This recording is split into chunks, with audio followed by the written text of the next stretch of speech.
আমাদের দেশের মানুষ বিচার পায় না, শিশুরা ধর্ষিত হচ্ছে, বর্ডার দিয়ে অস্ত্র ঢুকছে থানাতে, আমার জনগণ বিচার পায় না, মামলা দিতে গেলে মামলা রাখে না। আর স্বরাষ্ট্রমন্ত্রী সংসদে দাঁড়িয়ে উনি বাংলাদেশের মানুষকে প্রতারণার সংবিধান শিখায়।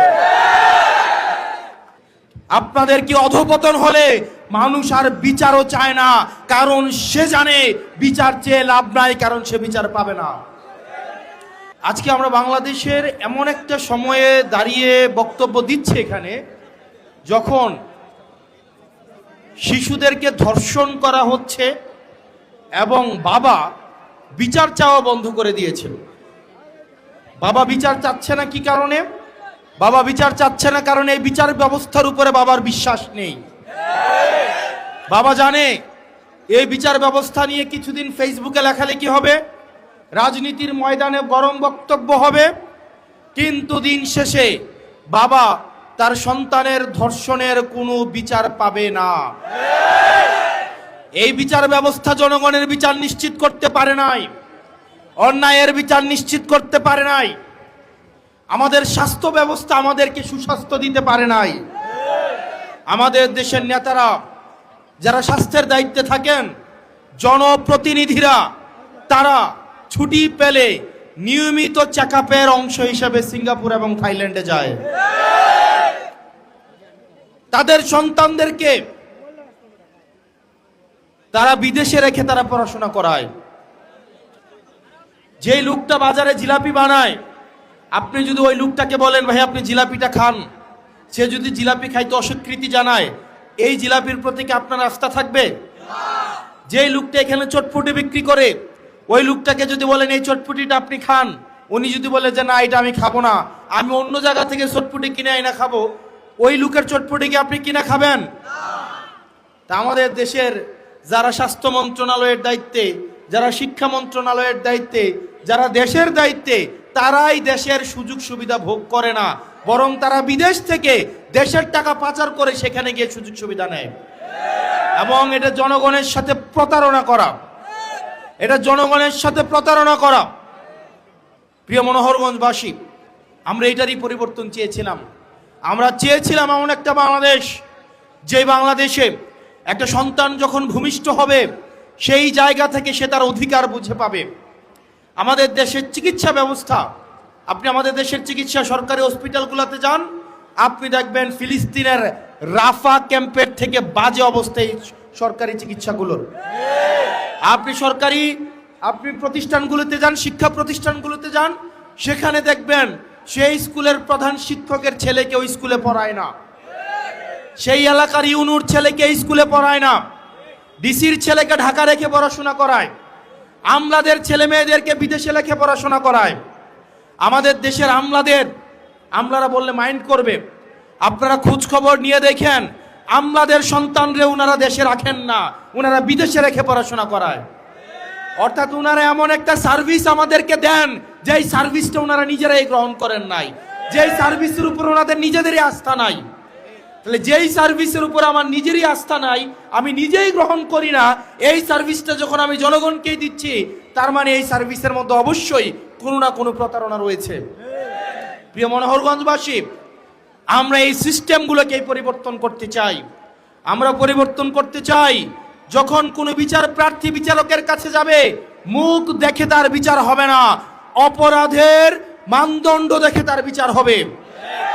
আমরা দেখতে পাই ক্ষমতাসীন যারা রয়েছে তারাই যদি থানায় যায়, তারা অপরাধী দলেরও যদি হয়ে থাকে, তারা যদি থানায় যায়, আমরা দেখতে পাই ওসির সাথে বসে তারা খুশবু গল্প করে। একটা নিরীহ মানুষ যাদের নামে বিচার দিতে যাবে, থানায় গিয়ে দেখে তারাই ওসির সাথে বসে টুস বিস্কুট আর দুধ চা, একদম ক্রিমওয়ালা দুধ চা বসে বসে খায়। নিরপরাধ মানুষগুলো তখন থানা থেকে মাথা নত করে চলে আসে, কারণ সে জানে এই থানায় তার বিচার হবে না।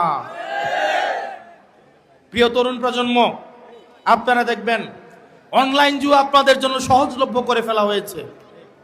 বাজারে বাজারে অনলাইন জুয়ার সয়লাভ, অনলাইন জুয়া দিয়ে তরুণ প্রজন্মকে নষ্ট করে ফেলা হয়েছে। বর্ডারগুলোকে উন্মুক্ত করে দেওয়া হয়েছে। এই বর্ডারে মাদকের উন্মুক্ত প্রসারের মধ্য দিয়ে আমার তরুণ প্রজন্মকে নষ্ট করে ফেলা হচ্ছে। আমাদের দেশের মানুষ বিচার পায় না, শিশুরা ধর্ষিত হচ্ছে, বর্ডার দিয়ে অস্ত্র ঢুকছে থানাতে, আমার জনগণ বিচার পায় না, মামলা দিতে গেলে মামলা রাখে না। আর স্বরাষ্ট্রমন্ত্রী সংসদে দাঁড়িয়ে উনি বাংলাদেশের মানুষকে প্রতারণার সংবিধান শিখায়। স্বরাষ্ট্রমন্ত্রী চোখ খুলে দেখেন, মানুষ বিচার চাওয়া বন্ধ করে দিয়েছে, মানুষ বিচার চাওয়া বন্ধ করে দিয়েছে। আপনাদের কি অধঃপতন হলে মানুষ আর বিচারও চায় না, কারণ সে জানে বিচার চেয়ে লাভ নাই, কারণ সে বিচার পাবে না। প্রিয় মনোহরগঞ্জবাসী এবং এই তরুণ প্রজন্ম, আপনারা আজকে এই বিস্তীর্ণ মাঠে খোলা আকাশের নিচে, সুনীল আকাশের নিচে যারা এসে দাঁড়িয়েছেন, যাদের ভোট দেওয়ার বয়স হয় নাই কিংবা যাদের ভোট দেওয়ার বয়স হয়েছে, পরবর্তী বাংলাদেশ আমরা আপনাদেরকে নিয়ে বিনির্মাণ করব। যেই বাংলাদেশের থানায় গেলে তার রাজনৈতিক পরিচয় জানতে চাওয়া হবে না, যেই বাংলাদেশে চাকরি পেতে হলে মামা চাচা এবং রাজনৈতিক দলীয় পরিচয় থাকা লাগবে না, যোগ্যতার ভিত্তিতে এই বাংলাদেশের প্রত্যেকটা নাগরিক চাকরিতে, মেধায়, নেতৃত্বে এবং রাজনৈতিক নেতৃত্বে আসতে পারবে। প্রিয় মনোহরগঞ্জবাসী, আমরা এমন একটা বাংলাদেশ গড়তে চাই যেই বাংলাদেশে পলিটিক্যাল লিডাররা রাজনৈতিক মঞ্চে দাঁড়িয়ে শুধু বড় বড় কথা বলবে না, বড় বড় কথা বলে তারা নিজেরাই যাবে থাইল্যান্ডে চিকিৎসা নিতে, সিঙ্গাপুরে চেক আপ করাতে, তাদের সন্তানদেরকে তারা ইউএসএ, আমেরিকা, কানাডায়, বেগম পাড়ায় রেখে পড়াবে। আমরা এমন বাংলাদেশ চাই না, বরং এমন বাংলাদেশ চাই যেই বাংলাদেশের শিক্ষা প্রতিষ্ঠানগুলোতে দপ্তরির ছেলেও যেমন পড়াশোনা করবে, ঠিক প্রতিষ্ঠান প্রধানের ছেলেও পড়াশোনা করবে। এই বাংলাদেশ যদি আমরা বিনির্মাণ করতে চাই, তাহলে সেক্ষেত্রে মত পার্থক্যের ঊর্ধ্বে উঠে, বিভাজনের ঊর্ধ্বে উঠে আমাদেরকে ঐক্যবদ্ধভাবে এই বাংলাদেশ বিনির্মাণের দিকে যেতে হবে। প্রত্যেকটা নাগরিকের মর্যাদা আমাদেরকে প্রতিষ্ঠিত করতে হবে। এবং আমার সামনে যে উদ্দীপ্ত তরুণ সমাজ রয়েছে, আপনাদের সামর্থ্য, শক্তি এবং উদ্দীপনাকে কাজে লাগাতে হবে। আমরা অতীতের রাজনীতিতে দেখেছি তরুণদেরকে লাঠিয়াল বাহিনী হিসাবে ব্যবহার করা হয়। আমরা চাই না তরুণরা কেবল লাঠিয়াল বাহিনী হিসাবে ব্যবহার হোক, আমরা বরং চাই তরুণরা নীতি নির্ধারণী পর্যায়ে থাকবে।